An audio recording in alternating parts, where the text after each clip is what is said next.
Calamity Infernum, an add-on to the Calamity mod that turns the game from a relaxing experience to Normandy. In this video, we're beating Infernum on the Zenith Seed, which changes every boss to be harder, weirder, and funkier. Without further ado, let's get into the video. Our journey begins in hell. Literally. We're playing on the Get Fixed Boy seed, which blends every secret seed into one amalgamation. Bees? Check. Darkness that kills you? Check. Enemies that one-shot you even with endgame gear? Check. Bosses? Fucked. Our first objective is to escape hell and reach the surface. Sounds simple, right? Wrong. I decided to spin a wheel to decide what class I will play for each portion of the game. One for pre-hard mode, hard mode, and post-hard mode. On my first spin, I got Ranger, which is normally a solid class, but here, where we spawn with only 100 arrows and the nearest stone source is at the top of the world, no. We start mining upwards, and within minutes, I die. And die again. And again. By the 30-minute mark, I've managed to amass 24 deaths. Not good. With each attempt at breaking through to the surface, I managed to scrape together more and more loot, including some ore, which was currently useless to us because we had no furnace. So I continued spelunking, dying to traps around every corner, but after 5 hours of gameplay, I finally reached the surface. It's not much better. Crimson and corruption everywhere, darkness loomed all around, and enemies spawned faster than I can say, subscribe.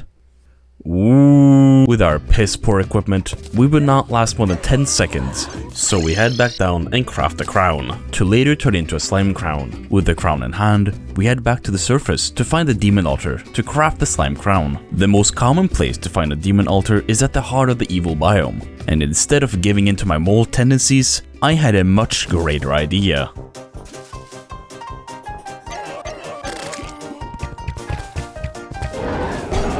After 2 hours of attempts, I stumbled across a desert temple, an incredible find as we could get the sandstorm in a bottle, completing our trifecta of bottled gases. It took yet another 30 minutes of attempts before I could get inside the temple, and when I finally got to collect my delectable reward, I should have expected that. Upon my return to the desert temple, I was thoroughly disappointed. No. But venturing deeper into the temple, I saw that there was a demon altar underneath the temple. The only problem was that it was covered in a thick layer of ebon stone, a block that can only be broken with a pickaxe power you get after beating the evil biome boss. But there was one other way of getting through this layer of ebon stone: dynamite. With this fantastic human invention that totally won't later on destroy the world, we get down to the demon altar and craft the slime crown. Now we could finally challenge the first boss of the run, King Slime. I max out our HP, set up an arena, chug a few potions, and prepare myself for a long, torturous boss fight.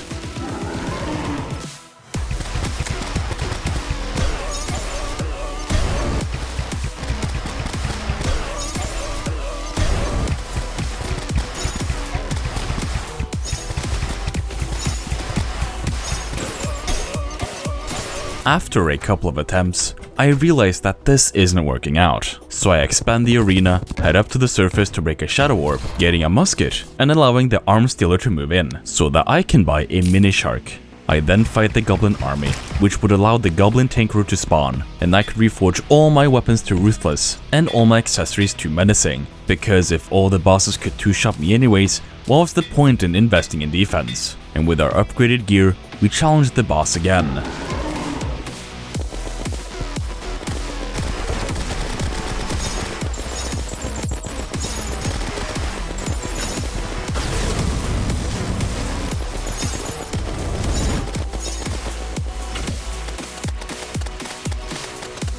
And with King Slime defeated, we have now set our first milestone. After 10 hours of gameplay, we have defeated one boss out of 47. Great. Additionally, up to this point, I had managed to die a total of 213 times. Even greater. With my ginormous hubris, I thought it would be a great idea to challenge the next boss. It wasn't.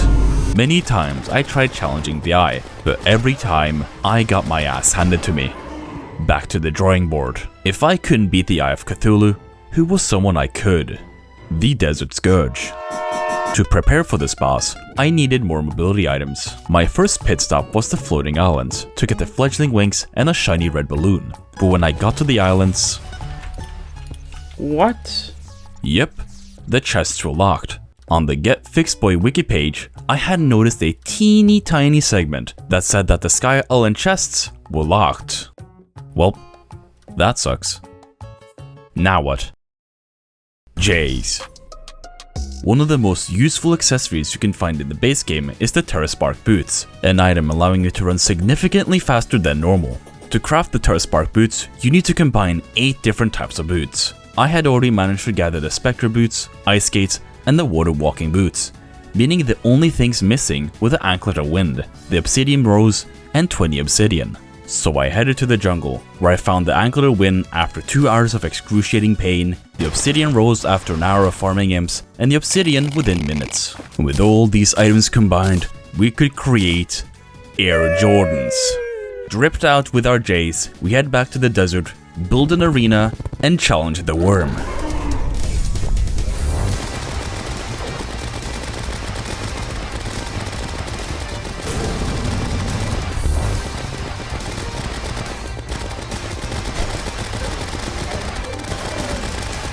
If you wonder why the worm was blue, that's because some of the bosses have a sprite rework on the Get Fixed Boy seed, one of them being the Desert Scourge.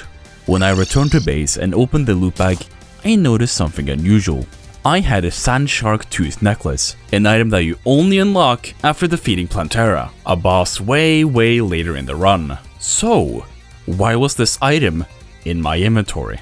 What I didn't happen to catch the first time was that when I killed the Desert Scourge, one of the items dropped was the Sand Shark Tooth necklace. And what I didn't know at the time was that this was an intended feature of the Get Fixed Boy seed, where some bosses drop items acquired later on in progression and others drop joke items. And with that out of the way, I headed to the Sunken Sea to fight the Drunken Clam.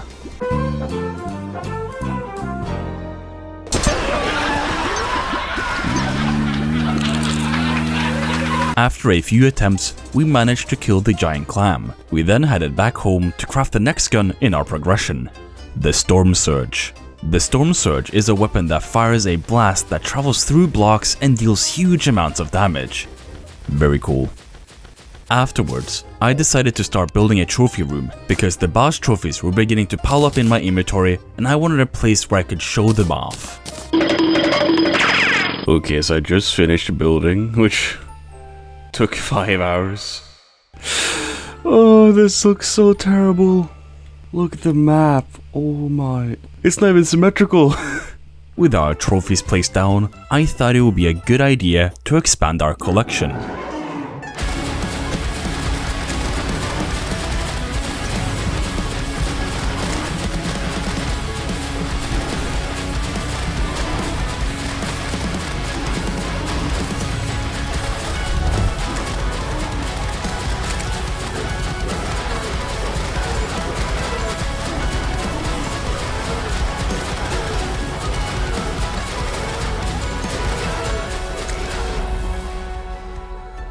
With the eye defeated, we unlock an essential accessory for the early game, the Shield of Cthulhu.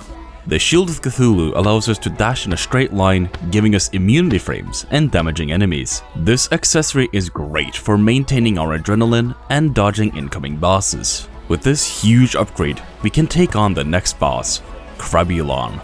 And this boss is, trippy.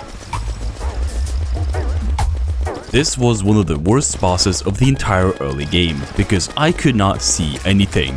The entire screen gets wobbly, Crabulon becomes extra fruity, and the spores cosplay the epileptic children I threw a boogie bomb at. I thought this was Crabulon's enraged state, because I was outside of the mushroom biome.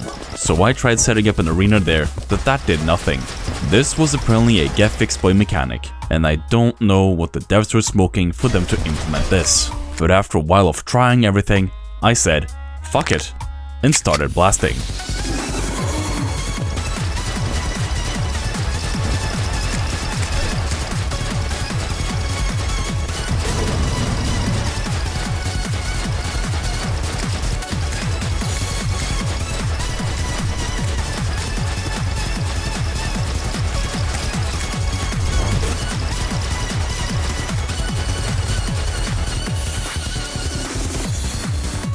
With the big crab defeated, that meant we were 1/4 of the way through the early game. As there is no sleep for the wicked, we continue on to the next boss fight, the Brain of Cthulhu. Out of the 2 evil biome bosses, the Brain of Cthulhu is the easier one. Its attack patterns are more predictable, and it doesn't require more advanced movement gear like the Eero worlds. There was only one issue plaguing me when thinking of this boss: the frequent mob spawns. As I stated earlier, this seed has an increased spawn rate, meaning monsters will spawn more frequently during the boss fight. Having these unpredictable factors added to the boss fight will make it almost impossible, which is why we have to remove them. And how do we do that? Walls. The most effective way to keep these illegal aliens out will be to build a wall around the arena, isolating us and the boss. But the monsters can still spawn inside of the arena because of the natural background.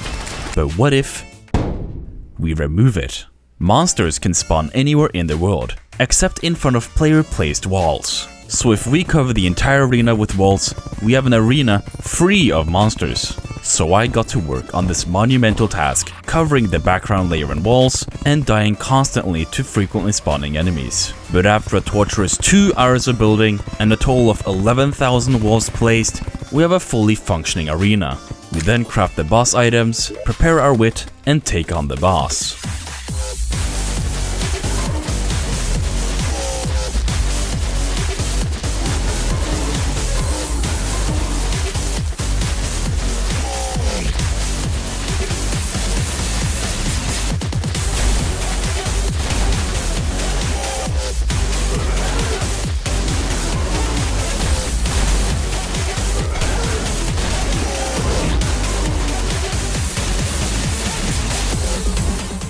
With the defeat of the Brain, we could now craft a Deathbringer pickaxe, which would allow us to mine Hellstone, which I never used, as there was nothing useful for me to craft with it. And as this is a boss-oriented game, I moved on to the next one, the Perforator.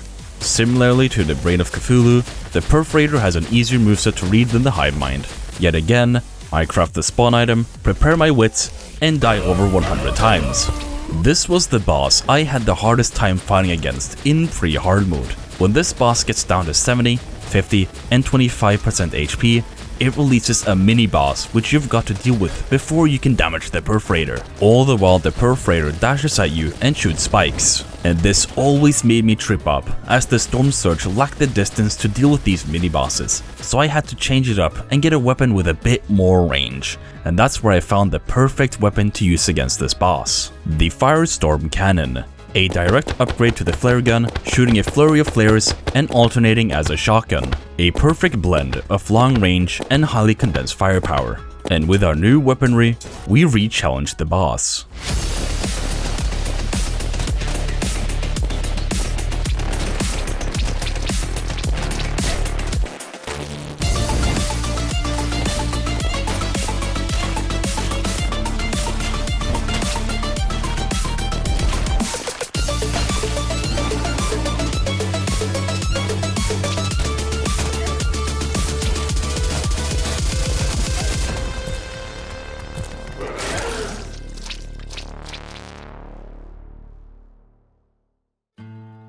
Upon defeating the Perforator, we head back home, place the trophy, open the trophy bag, and relish in our newfound loot. There wasn't actually anything noteworthy in the loot bag, except these blood fins, which acted as superior potions that healed an extra 200 HP more than the ones we were using.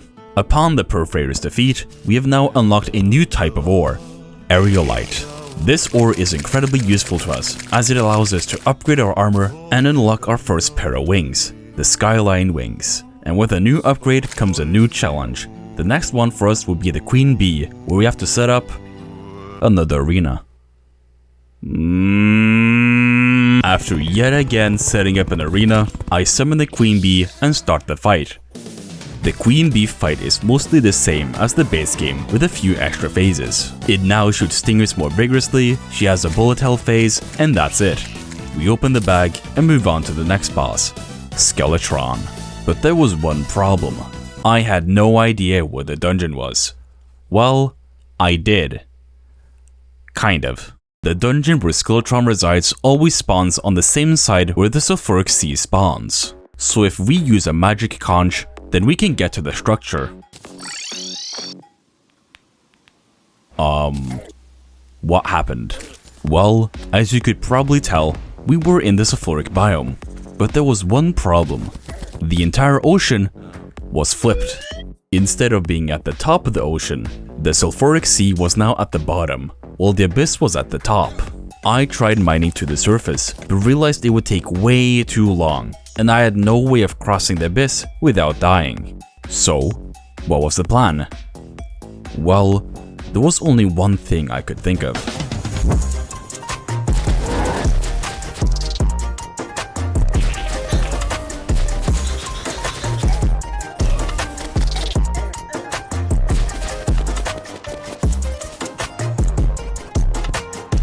Oh my days. Oh, I have to make another arena. No, I don't wanna, no, I don't wanna make another arena.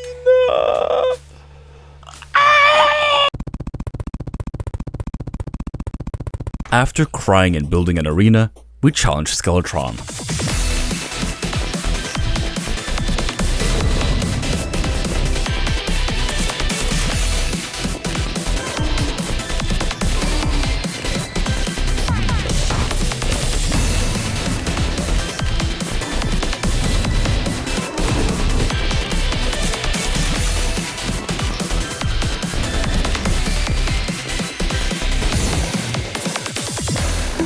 That bonk effect was not edited in. Afterwards, we venture down into the dungeon, open a couple of golden chests, get only useless accessories, and a shadow key that allows us to open shadow chests and get even more useless accessories. Honestly, our armor and weapons were some of the best of the early game. The only other upgrade we could get was after defeating the slime god. But before we take on the slime god, we have to take on another boss, Deerclops. And to take on Deerclops, we have to make another arena. I have lost all my will to live. We then craft the boss item, challenge the boss, bada bim bada boom, boss dead. That meant that there were only 2 more bosses before we could enter hard mode, the slime god and the wall of flesh. Thankfully, I didn't have to create another arena for the slime god, as we already had the crimson arena. So I craft the spawn item, challenge slime god, and die many times. Because I had managed to accumulate a 20 loss streak, I decided to reevaluate my approach and upgrade my weapons. I went back and killed Crabulon and pulled a ranged weapon that I missed out on in the early game, the Fungicide.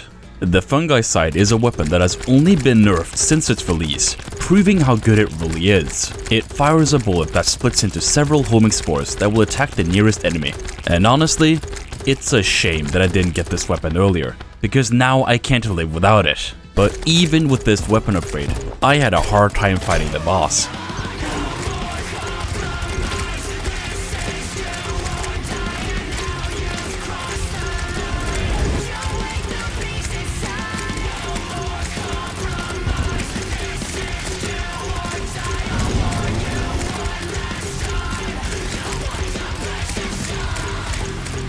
That leaves the final boss of the early game, the Wall of Flesh. A boss that is a literal wall that sweeps across the entire world, forcing the player to be ever vigilant. Fighting the Wall of Flesh is relatively easy, as long as you have an arena long enough. After literal hours of destroying hell, getting murdered by beasts, and placing platforms, we have gotten our worldwide arena. I craft some Statagel armor and attempt the boss, which does not go well. Our damage output was not good enough to stop the boss before it reaches our villagers. So I went back and defeated the corruption bosses, where I got the weapon I desired, the Shade Thrower. The Shade Thrower is a flamethrower that can damage multiple enemies, great for dealing with the multiple health bars the wall has. We then craft a Flurry Cannon, the last upgrade we'll get in the early game, and with our final setup, we take on the final boss of the early game.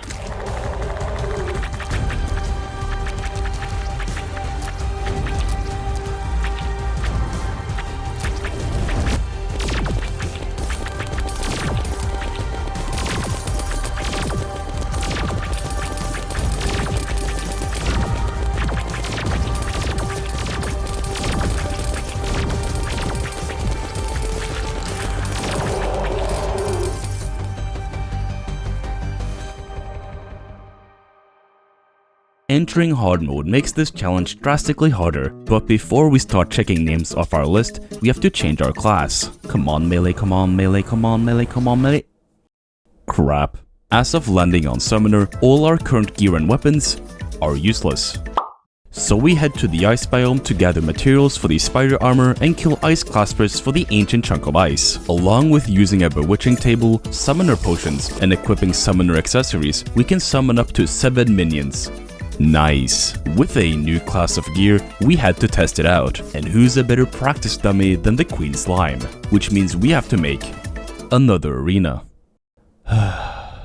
After an hour of building the arena, we can finally challenge the first boss of hard mode.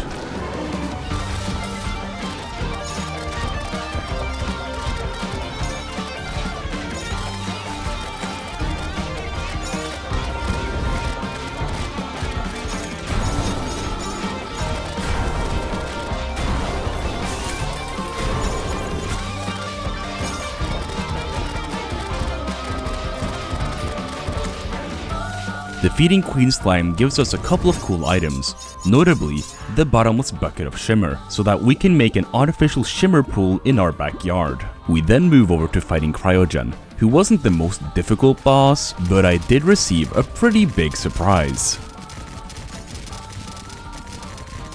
Oh my fucking god. Oh my fucking god. So, I had unknowingly enabled the 1 in 10,000 Foxy jumpscare mod. Thanks, Wrath.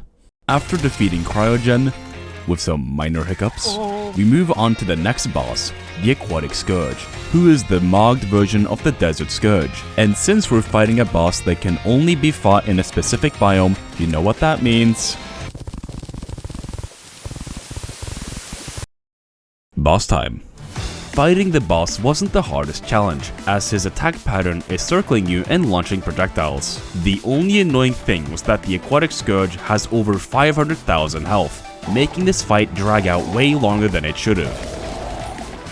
Continuing on from this low point, we now have to fight the boss I've been ruining the most, Medusa, an abomination that is composed of all 3 mech bosses, featuring all their normal attacks and second phases. This boss was gonna be the hardest hurdle in this challenge, and my shivers were timbered. All we could do now was pray that it was gonna go smoothly.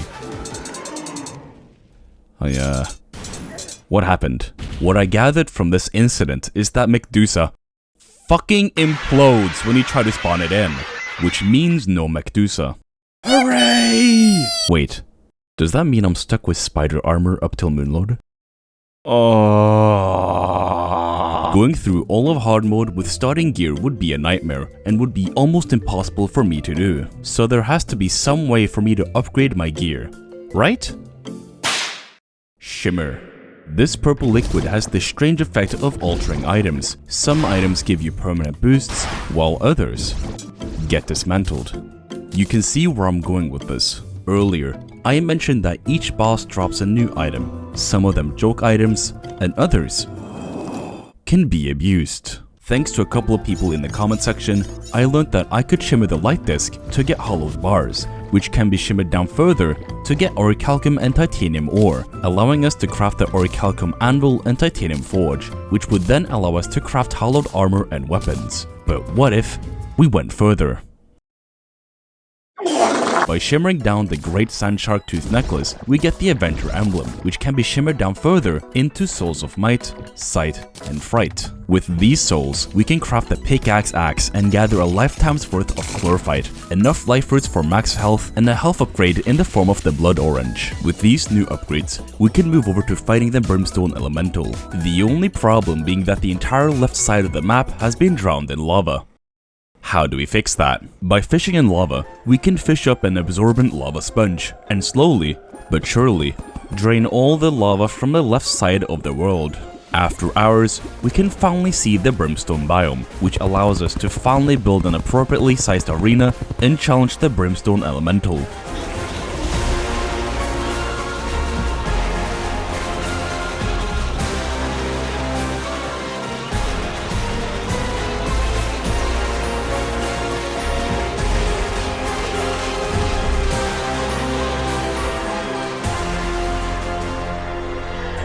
Upon killing the Brimstone Elemental, we get some mediocre items. The best item that we gain access to is the Heart of the Elements, giving us 5 elementals that grant us various damage buffs and heals. But as I have a crippling fear of women, no.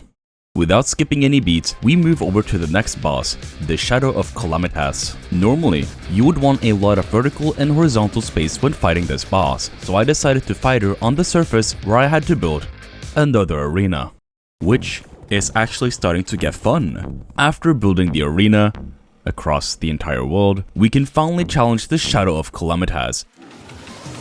As a preparation, I watched no-hit videos on YouTube to know the best strategy to beat the boss. The most common strategy for Shadow of Calamitas is to run in one direction to avoid her barrage of projectiles. So imagine my surprise when I discovered there was a giant brick wall around the boss. The Get Fixed Boy seed gives the Shadow of Calamitas the Supreme Calamitas arena, essentially making this entire world arena an unnecessary expansion. To get around this implementation, I tried using the Rod of Discord, but this item has a tiny quirk to it.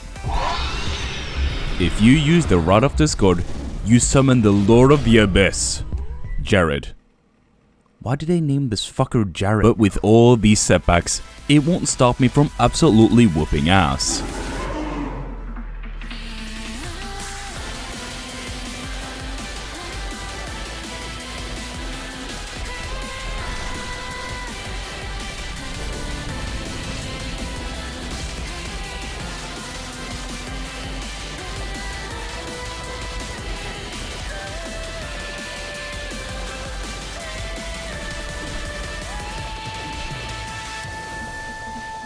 After killing the Shadow, we get some cool new items. First we get Ashes of Annihilation. Hold on, is this correct? I guess we have Ashes of Annihilation now. We also get our next weapon, the Entropy's Vigil, a very good summon as we enter the jungle arc. The first boss on our agenda is Plantera, which requires us to expand our arena. Yeah! Better. Now we can finally play Grow a Garden.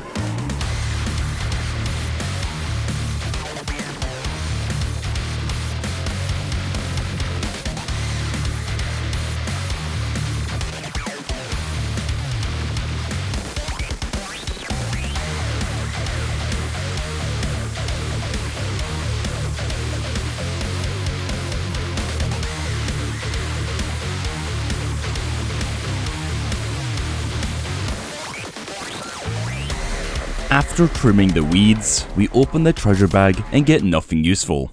And about 2,000 life fruits.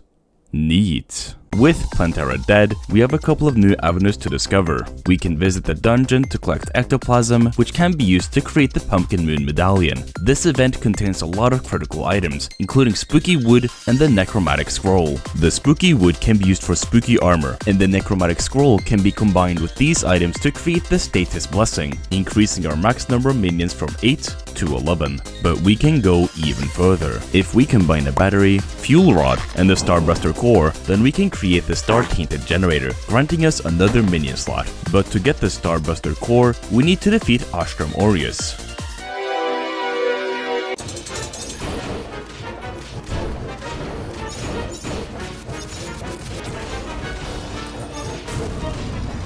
By killing Ostrom Aureus, we get a bunch of cool new items.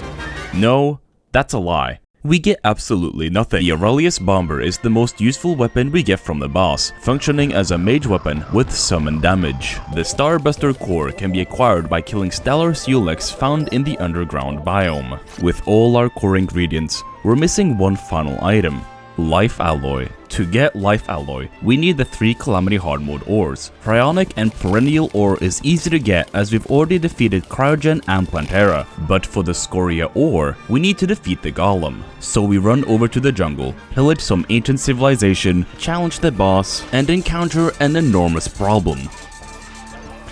Why is there a wall there? The temple arena was halved in size, making it impossible to dodge some of his attacks. I would have used the Rod of Discord, but you know. Seeing this odd phenomenon, you might be asking, why is the arena so short? And I haven't been completely honest. When you try to create a Get Fixed Boy world with Infernum enabled, you'll be met with an error screen, over and over and over again. So how does one overcome this impossible barrier? Well, you don't. The only way this works is to create a Get Fixed Boy world with normal Calamity, then enable Infernum when the world has been made. And because of this little get around, all structures affected by Infernum won't load, including the Golem arena, so we have to find another way to get Scoria bars. The Ravager is a boss that comes after the Golem, who has a drop that gives us the ore we need, the Fleshy Geode. The Fleshy Geode can be used to get perennial bars, cryonic bars, but most importantly, Scoria bars. And with nothing else to dwell on, we challenge the boss.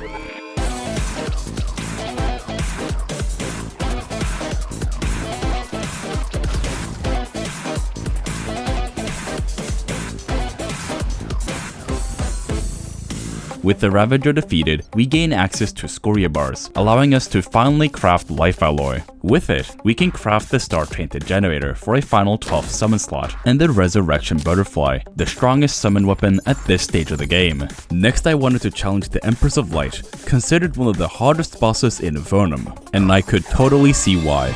I then instead decided to attempt Anahida, which took a significant portion of time because of the constantly spawning Perforator assists. I found that the best way to pass time was by watching funny horse girls run around in circles. And when I finally managed to get the Leviathan to spawn, so instead, I decided to take my rage out on the Empress of Light.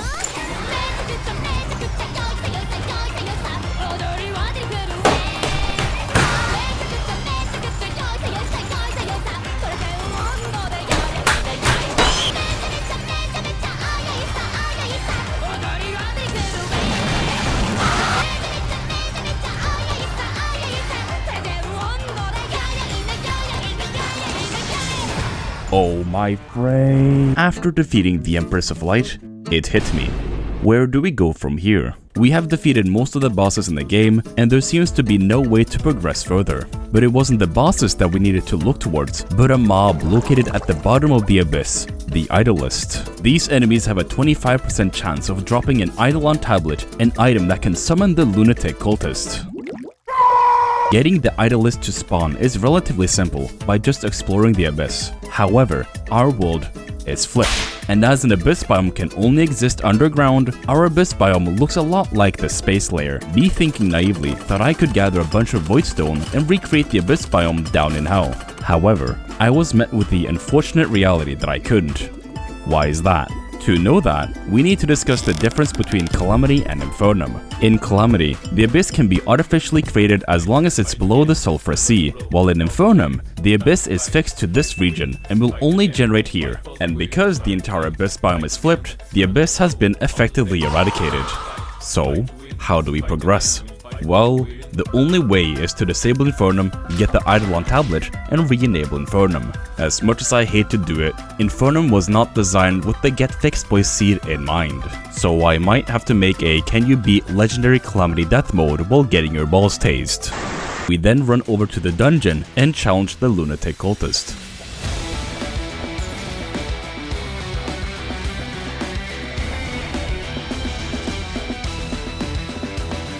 Defeating the cultist starts the Lunar event, which I wish I could say was easy, but having the pillars spawn underground definitely ruined my experience. The Stardust pillar was the first pillar we challenged, as we could gain access to summoner upgrades like the Status's Curse and the Stardust Dragon, which surprisingly was on par damage-wise to the butterflies. Yet again, the goat prevails. We shuffle our way through the pillars, demolishing them as we go, and when the final pillar cracked, the Moonlord spawns 5 seconds after you destroy the final pillar, giving us no prep time for the incoming Calamity. Fighting Moonlord underground is extremely hard when you don't have any space. Additionally, losing the fight forces you to go through all the pillars again. Why? Because the Celestial Sigil only works if Golem has been defeated. Even when I try to teleport away, he gets enraged. So how'd you fight this overgrown Calamari? It's simple. You build an arena. Arena. Perfect. So we run through the lunatic cultist and demolish the pillars. Embrace ourselves for hard mode's final obstacle.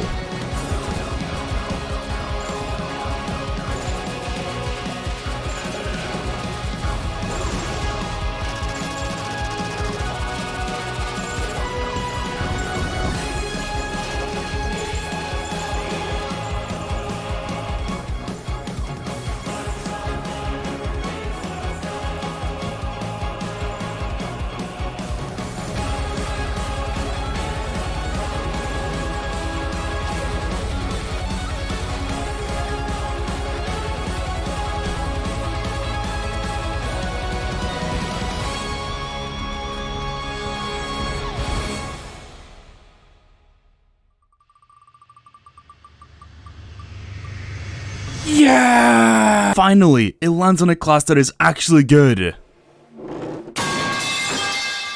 What was that? Anyways, with a new class, we've got to discard all my summoner gear, but before I managed to take off my equipment, I accidentally summoned an unlikely foe. Crap. Why are you not despawning? Why are you not despawning? Why are you not despawning? Why are you not despawning? So, apparently last time I'd summoned the mechs during the daytime. Guess you're going back on the boss list. After getting brutally dismembered, we spawned back in and opened our loot bag, which contained a lot of useful gear, a new melee weapon, luminite bars, and most importantly, the portal gun. How is it useful? We'll get to that later. For now, let's focus on the immediate problem. First, we craft solar armor and equip the best melee weapon we can get at this stage of the game, which is why this section of the video has been turned down by 6 decibels. Reaching post Moonlord, you might be wondering which boss we'll be fighting first. Well, it's the Golem. Earlier, I said that it would be impossible to dodge his attacks with the ceiling hanging so low, but with the portal gun, we can evade the one face making this fight impossible. I don't really have a good transition for this, so let's just fight the boss.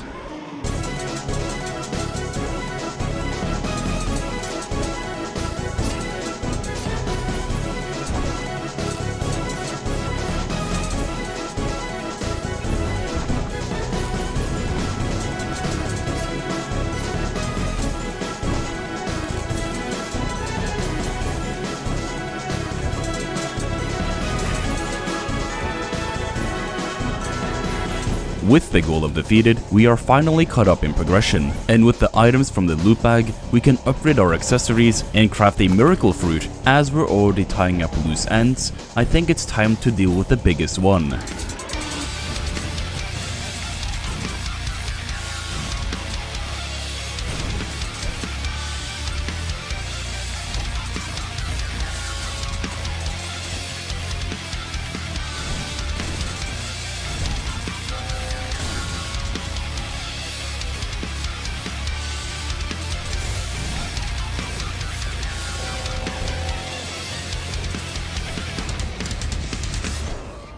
Oh. Yes! Let's go, baby! I fucking died towards the end, but we did it.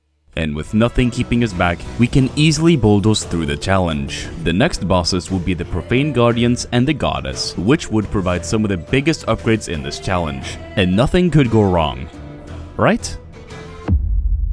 You remember when I mentioned that the Golem arena was cut in half because I didn't load the world with Infernum? Well, that also applies to the Profane Garden. Without being able to get more advanced melee gear, we would be stuck with the Meowmere for the foreseeable future. And so my quest to find a new melee weapon starts with fighting the Bumblebird. And getting nothing. Looking around, the only melee weapons available are true melee, which is my last resort as I suck dookie bum with them. So instead, I decided on fighting the Heralds of the Devourer. I would have loved to showcase these boss fights, but they're all in 1 frame a second. Why? Because the background is hogging all the frames. Disabling the background and turning the graphics down to dirt did nothing. The only one that had good flow was the Stormweaver, who was the weakest and easiest boss. But unfortunately, the bosses dropped no melee weapons, while I'm stuck with the Meowmere. I hate the melee class. It's about time we set out to face our next challenge, the Poltergast. And this boss was one of the hardest adversaries we've faced so far. I wonder why. If I could, I would have skipped this boss, but beating the Devourer of Gods would be impossible with only cat carcasses. Poltergast drops the Terror Blade, a really solid melee weapon for Devourer of Gods, and so we set out to fight the ghost of Christmas past.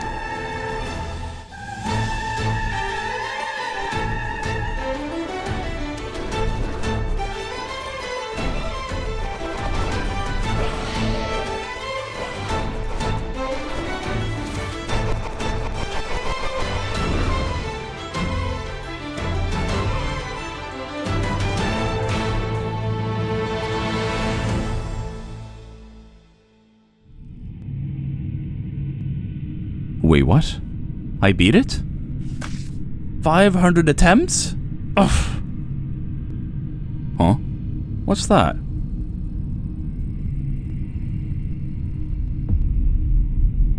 Finally, it lands on a class that is actually good.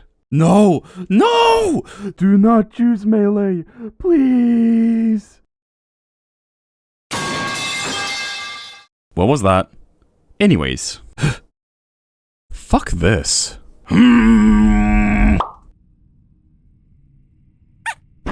Next boss. Opening the pulp bag gives us our Desire Terrorblade and Ruinous Souls, with which we can craft the Crescent Moon, a perfect weapon for a boss like the Devourer of Gods. In the seed notes, it is written that the Devourer only has 3 segments instead of the normal 82, which was surprising, because when I summoned him, he still had all his segments. This is another overlap of Infernum ruining seed specific changes, so again, I need to make a can you beat legendary Calamity death mode while getting your balls taste. Because of that, the Devourer of Gods largely functions like normal Infernum, where he charges at you and you have to ram dash through his attacks. This sounds fairly straightforward, except for one thing. I've never ram dashed. And my first introduction to the mechanic is against the one boss that will instantly kill you if you mess up. Over 1,000 times I died, over 1,000 ram dashes I performed, and over 1,000 holes I've punched in my wall. I am not exaggerating when I say that this was one of the hardest challenges I've faced in gaming.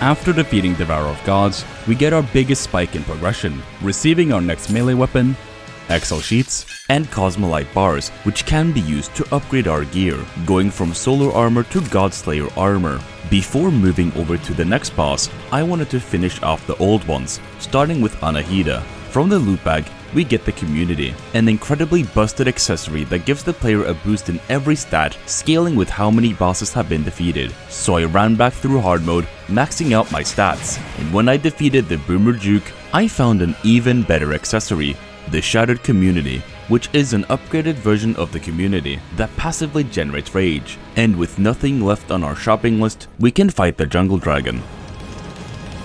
The yharon fight is what some would call dash slop, where yharon continuously dashes at you until he runs out of stamina and starts firing projectiles. In comparison to the Devourer of Gods, this boss fight was relatively easy and stale, as each phase felt almost the same.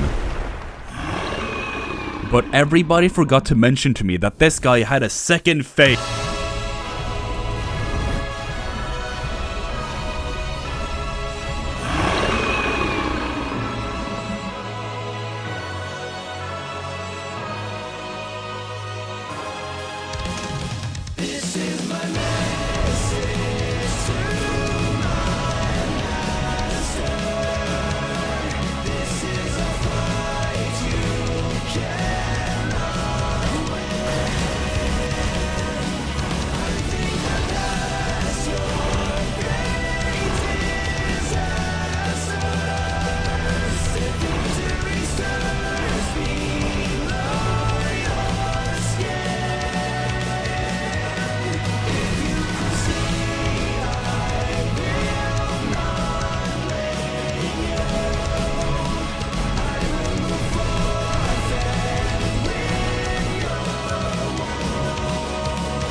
Killing yharon gives us another enormous leap in progression. We receive the Dragon Rage, one of the strongest true melee weapons, the Wings of Rebirth, one of the best wings in the game, and Auric Ore. But mining this ore is impossible as we don't have the Blossom Pickaxe. But what if there was a different way? Yep, We're going fishing, boys. Auric ore has a 15% chance of dropping from titanium crates after killing yharon, removing the middleman of needing the Ulubloom ore. So we gather a couple of crates, open them, and get 30 auric ore. 30 ore is not enough for 1 bar, but what we can do is throw it in the shimmer to get Ulubloom ore, and then craft the blossom pickaxe. Now with an endless supply of auric bars, we can craft some new weapons. Most of the other upgrades requires drops from Providence, so this is the best we could do. We can finally think about the next boss, the Exomechs. To summon the Exomechs, we have to make a gaming PC. So I built the best gaming PC using the best SCPUs, LED lights, and graphics cards, and summoned the boss. The Exomechs is a really cool fight with many phases that makes the fight never feel stale, but you need a lot of room to fight them. Arena. I think I overdid it. And then we enter the funnest boss fight in the game.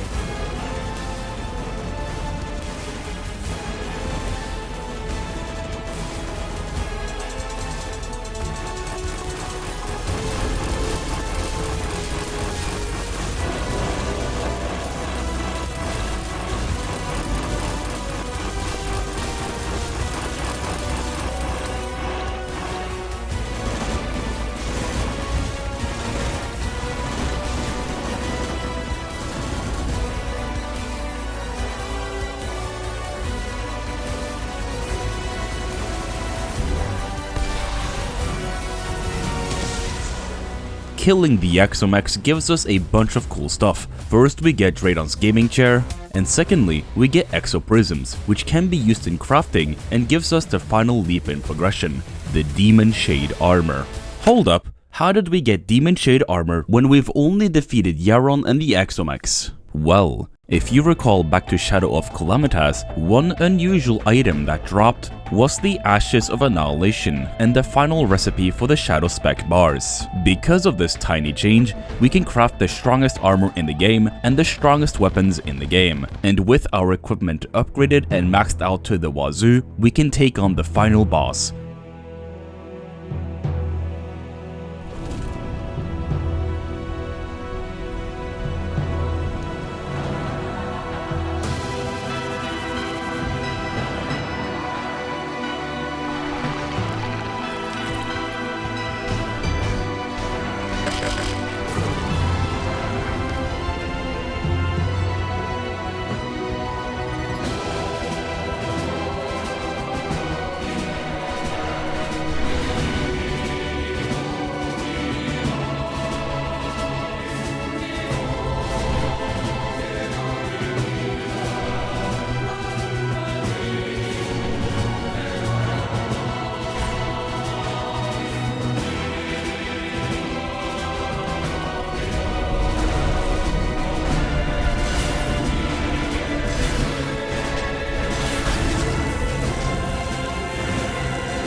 With Calamitas defeated, we have beaten the game. is what I would say if I was done with the game. We have a couple more bosses to fight before we finish the game, but as they're pretty easy with endgame gear, I'll briefly gloss over them. The Eidolon worm would have been impossible to fight if it wasn't for the Rod of Discord, and unfortunately, there aren't any big changes. The Lord is scary. Do not attempt this boss. And the last two secret bosses have been ruined by the Infernum overrides, so I might have to redo this challenge on Calamity Death mode. And with that, we have completed all of Infernum on the Get Fixed Boy seed. But you know, the world felt empty. 2/3 of the world is an arena, a barren wasteland. But I don't think it's enough. I need more arena. More arena, more arena, more arena, more arena, more arena, more...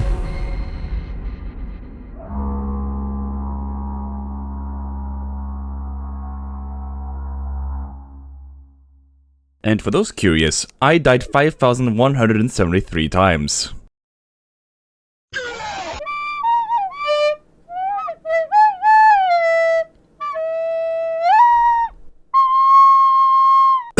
Oh my god, that's awful.